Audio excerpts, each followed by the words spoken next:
आज हम जिस मामले को समझने वाले हैं वो कोई आम कहानी नहीं है। ये इंसान की डार्क साइकोलॉजी और एक बेहद सर्द रात के उस भयानक सच का एक्सप्लेनेटर है जिस पर यकीन करना वाकई मुश्किल है।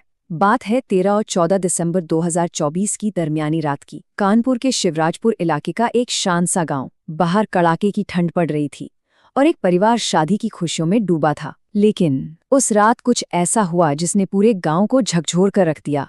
एक ऐसा रहस्य जिसने शुरुआत में पुलिस के भी पसीने छुड़ा दिए थे। तो चलिए बिना किसी देरी के सीधे इस मिस्ट्री के अंदर चलते हैं। जरा इमेजिन कीजिए 14 दिसंबर की सुबह करीब 8 बज रहे हैं।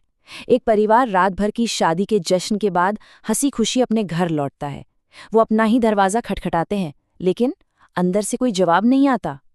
काफ़ी देर हो जाती है। अब वो चिंता धीरे धीरे डर में बदलने लगती है, क्योंकि दरवाज़ा अंदर से रहस्यमयी तरीके से बंद था। थक हार कर उन्हें अपना ही दरवाज़ा तोड़ना पड़ता है, और जैसे ही वो अंदर दाखिल होते हैं, कमरे का दरवाज़ा खोलते हैं, वहाँ चीख पुकार मच जाती है। जो उन्होंने वहाँ देखा ना, वो किसी भी परिवार के लिए एक सबसे बुरे सपने से कम नहीं था। उस रात की सिचुएशन देखिए, कितना गहरा विरोधाभास था। एक तरफ पास के ही गांव में शादी का जश्न चल रहा था, पूरा परिवार वहां एंजॉय कर रहा था, और दूसरी तरफ घर पर उनकी 17 साल की बेटी जो 12वीं की छात्रा थी, वो बिल्कुल अकेली थी। दरअसल उसने शादी में जाने से साफ मना कर दिया था। परिवार ने बहुत समझाया, चल लो अकेले मत रहो, लेकिन वो टस से मस नहीं हुई। तो आखिरकार परिवार वालों ने एक 5 साल की छोटी बच्ची को उसके साथ छोड़ दिया ताकि दोनों बच्चियां कम से कम साथ रहें। लेकिन ये छोटी सी जिद कितनी भारी पड़ने वाली थी, इसका किसी को अंदाजा भी नहीं था। अब सबसे बड़ा सवाल जो दिमाग में आता है वो ये कि उस बंद कमरे में आखिर हुआ क्या। जब परिवार ने दरवाजा तोड़ा तो उन्होंने देखा कि 17 साल की वो लड़की अपने बिस्तर पर मृत पड़ी थी। उसके शरीर पर एक भी कपड़ा नहीं था। शरीर पूरी तरह से नग्न था, सांसें थम चुकी थीं, और कानपुर की उस जमा देने वाली ठंड की वजह से उसका शरीर पूरी तरह से अकड़ चुका था। मतलब जो लड़की रात तक बिल्कुल ठीक ठाक थी, सुबह उसकी लाश इस दर्दनाक हालत में मिलती है। ये कोई नेचुरल डेथ तो बिल्कुल नहीं थी। चीख पुकार सुनकर आसपास के लोग इकट्ठा हो गए। पुलिस को बुलाया गया। अब इस पूरे केस में सबसे अहम गवाही किसकी थी? उस 5 साल की मासूम बच्ची की, जो उस वक्त घर में मौजूद थी। उसने पुलिस को बड़ी मासूमियत से बताया, दीदी शाम 7 बजे तक तो बिल्कुल ठीक थी, लेकिन उसके बाद क्या हुआ वो उसे नहीं पता था क्योंकि वो सो गई थी। इस एक स्टेटमेंट से एक बात तो एकदम शीशे की तरह साफ हो गई कि रात 7 बजे तक सब नॉर्मल था। जो भी ये खौफनाक खेल खेला गया ना, वो उस बच्ची के सोने के बाद ही शुरू हुआ। तो अब कानपुर पुलिस मौके पर पहुंचती है और अपनी शुरुआती जांच शुरू करती है। और यहाँ जो सबसे अजीब बात सामने आती है वो ये कि घर में किसी के जबरदस्ती घुसने के यानी फोर्स्ड एंट्री के कोई निशानी नहीं थे। दरवाजा अंदर से बंद था। फोरेंसिक टीम भी गहराई से जांच करती है, पर लड़की के शरीर पर कोई जोर जबरदस्ती बचाव करने के या कोई स्ट्रगल मार्क्स नहीं मिलते। ये पूरी तरह से एक क्लासिक लॉकड रूम मिस्ट्री बन चुकी थी। कोई दुश्मन नहीं दिख रहा, कोई तोड़फोड़ नहीं हुई है, लेकिन फिर भी एक दर्दनाक मौत सामने है।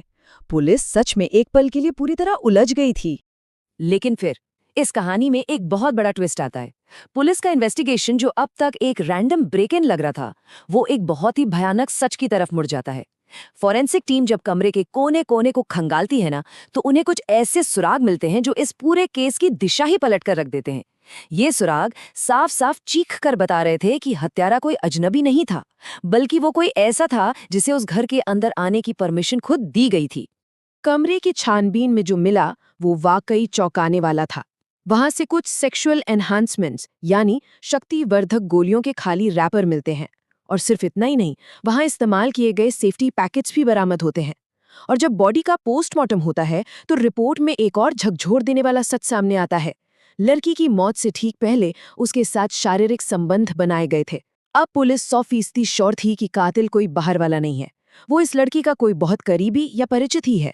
इस खुलासे के बाद पुलिस तुरंत एक्शन मोड में आती है और डिजिटल फुटप्रिंट्स को ट्रैक करना शुरू करती है। लड़की के मोबाइल की कॉल डिटेल रिकॉर्ड यानी सीडीआर निकलवाई जाती है। पुलिस उस आखिरी कड़ी को ढूंढ रही थी जिसने उस रात इस घर में मौत बनकर दस्तक दी। और वो कड़ी, जी हाँ, वो छुपी थी उस रात की आखिरी फोन कॉल में। सीडीआर चेक करने पर पता चला कि लड़की के फोन से जो आखिरी कॉल हुई थी वो ठीक शाम 7 बजे की गई थी। अब जरा डॉट्स को कनेक्ट कीजिए। उस 5 साल की मासूम ने क्या कहा था कि दीदी 7 बजे तक बिल्कुल ठीक थी। दोनों बातें एकदम परफेक्टली मैच कर रही थीं। यानी इसी कॉल के तुरंत बाद उस घर में वो शख्स दाखिल हुआ था। जब पुलिस ने उस आखिरी नंबर को ट्रेस किया तो वो निवादा गांव के एक लड़के कुलदीप का निकला। ये गांव क्राइम सीन से करीब 20 किलोमीटर दूर था। पुलिस ने बिना एक सेकंड भी बर्बाद किए इस सुराग को फॉलो किया और 20 किलोमीटर दूर से इस लड़के को तुरंत डिटेन कर लिया। अब ये शख्स पुलिस के रडार पर आ चुका था और सवालों की बौछार शुरू होने वाली थी। शुरुआत में तो उसने बचने की कोशिश की, लेकिन पुलिस की सख्त पूछताछ के सामने वो ज्यादा देर टिक नहीं पाया। कुलदीप टूट गया और उसने सब कुछ उगल दिया।